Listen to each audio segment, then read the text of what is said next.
আসসালামু আলাইকুম। আরে আরে এই ছেলে কে? আরে বাবা, আমি তো তোমাকে ওর কথাই বলছিলাম। আরে ও তো একটা ভিক্ষুক। আমি ওকেই ভালোবাসি বাবা। তোর কি মাথা মতো ঠিক আছে? তুই কি সব যাতা বলছিস? তুই একটা ভিক্ষুক ছেলেকে পছন্দ করলি কিভাবে?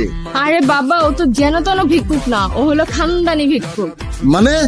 শোনো না, তুমি একটু বাবাকে মানেটা বুঝিয়ে বলো না। আব্বা, আমরা খানদানি ভিক্ষুক।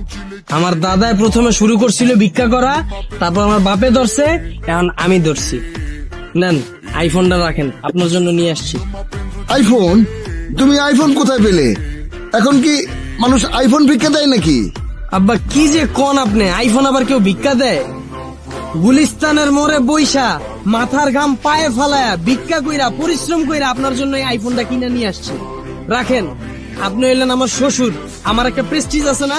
আপনি নর্মাল ফোন টোন ফালায় দেন, এগুলা চালাইবেন না এখন থেকে। রাখেন, এটা রাখেন। না না, আমার আইফোন লাগবো না, তোমার আইফোন তুমি রাখো। মা চল তো, একটা ভিক্ষুক ছেলের সাথে আমি তো বিয়ে দিব না। না না বাবা, আমি ওকে অনেক ভালোবাসি, আমি ওকে ছাড়া কাউকে বিয়ে করবো না। মা, ও একটা ভিক্ষুক, একটা ভিক্ষুকের সাথে আমি তোর বিয়ে দিতে পারি না। সমাজে আমাদের একটা নাম ডাক আছে না। মা পাগলামি করিস না, চল তো মা। আরে আব্বা বসেন না, আপনার মেয়ের জন্য কেমন ছেলে খুঁজতেছেন আমার বলেন।